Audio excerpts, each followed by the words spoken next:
Hello, brothers and sisters. Raven here.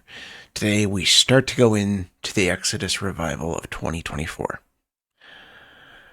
As I've explained, this finished not too long ago. It seems a little bit shorter than previous years, but I still want to go through it. However, I'm not going to go through it in a particular order. I'm just going to talk about each message individually. Hopefully all of them to some extent, but I don't know yet. To explain, I have just gone through Amanda's, and what she talks about, very little as far as theology. It's more philosophical and sounds very new age. So most of this I plan to talk about eventually on my other channel, Homestead Heretics. We'll see when I get to that. I don't know if it'll be right away, but that's not really their teaching as in their theology. That's more of just their practice. So that's the side of it I like to put on that channel. However, there is one clip I want to show and talk about as we start to go into the Exodus revival. This is one thing she says at one point that really shows more of them doing what I've been so against ever since Ozzy made that statement. If you remember last year when he came out and said that it was idolatry to put Jesus at the top, that was it. That was a point that really laid it out plain as day. They don't hold Jesus at the top, and they try to put the church as equal. This is another showing of how that is happening, how that continues. So let me show you the clip, and then I'll talk about what is happening. Here it is. I found these weaknesses shameful and wanted to keep them hidden. My husband and I have now been married for 27 wonderful years this month, and we literally feel a part of one another. We're one. Blacking out the journal feels utterly stupid. He knows me better than I know myself. And I actually really believe that. I believe he sees my weaknesses and my strengths better than I see them. I've come to realize that I only have to be ashamed of those weaknesses in me when I'm not made whole by relationship. I only have to be ashamed when I'm not whole, and the relationships make me whole. So you'll notice what she does here is she starts talking about her husband and the way she sort of just pretty much is submissive to him, following him. And this also came from a story she tells at the beginning of this speech or lesson, whatever you want to call it, where she explains a bit of a story that she keeps very, very, very vague. She talks about her son in trouble with autism, and then something about her planning how to deal with it, the issue of it, taking it to her husband, and him just saying no. And she doesn't really explain much of what exactly she was proposing or exactly how this fits. However, what's ironic is she shows the issue of this being exactly what she goes into in this whole message, because she goes into a lot of scientific stuff, a lot of medical stuff, which is exactly what she followed that she brought to her husband. So it's a little hypocritical in that, and hypocritical in other places too.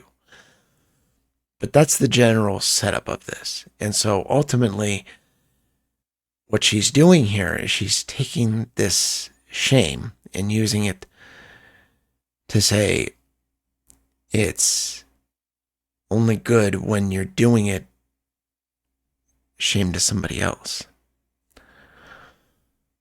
Well, here's what's really interesting. A lot of this, she talks about the weakness and the importance of your weaknesses.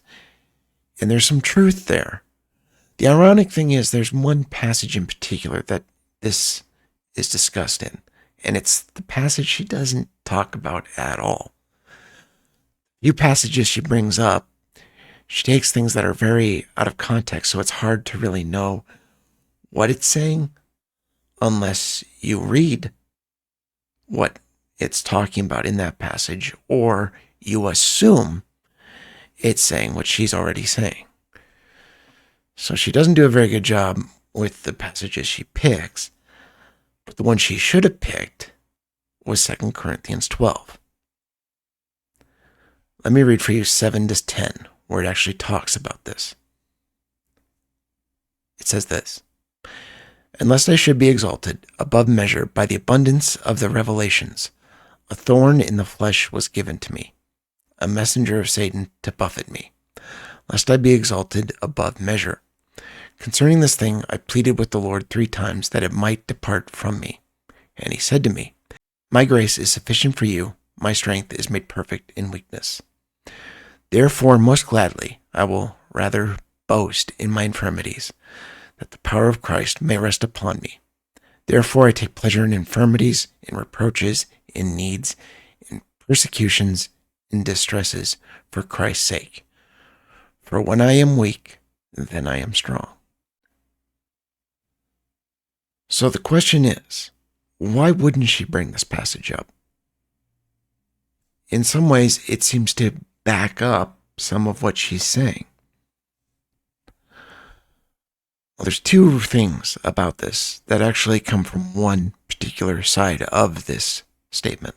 This passage is being written by Paul. Paul, the Apostle Paul. It is putting him under a lot of humility. It's putting him in this place where he needs help because of his weakness. Now, if you remember in the clip I showed, she talked quite a bit about needing the help, needing the support. But from whom? Her husband, one of the leaders of Homestead Heritage. That's what we keep seeing again and again.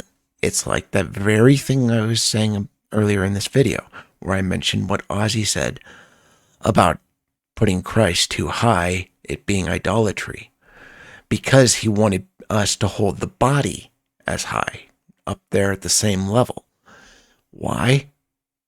Because that's where they want the leadership of Homestead held.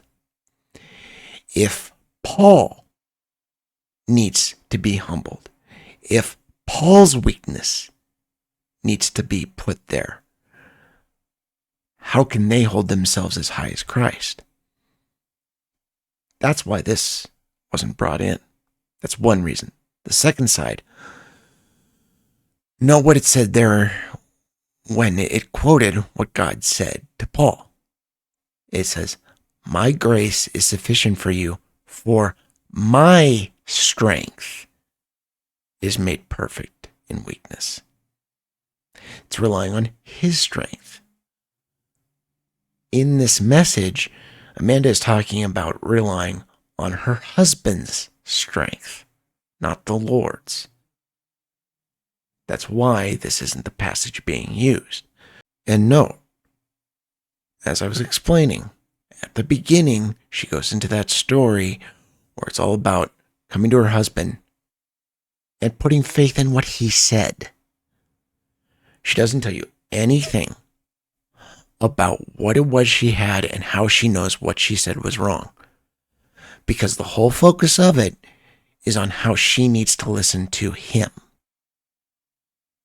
Just as in the little clip I showed you. This is the whole problem with Homestead Heritage. Is within their model, everybody is following the leadership of this cult, not God. They think they are following him through this leadership. And so they leave out showing you this passage that is perfect for what they're trying to say, supposedly. Because if they did, it would show even Paul was made perfect in weakness, which means even their leadership has that weakness, or should have that weakness, I should say, because they treat it as though they don't. Thus, they rely on their leadership instead of directly on the Lord. This is the problem with these conferences. Everything I've watched from the last few years has shown these conferences, it's all about following this leadership. It's all about how you hold them high, how you treat them as speaking the words of God. Even she talks about it in this message she gives. And that is why you can't trust them. They're putting themselves as high as God. This is what to remember throughout looking at their conference. Who are they truly giving authority to? We'll see where this goes. As I said, I'm going to try every week, though right now things could get in the way at any moment because of a plan to move out of this apartment. So I can't say for certain, but I'm going to try every week to do another video until we get through this conference. We'll see where it goes, but this should be a major red flag right away. Can't trust them because they want you to trust them instead of trusting God. I'll see you guys next time. God bless.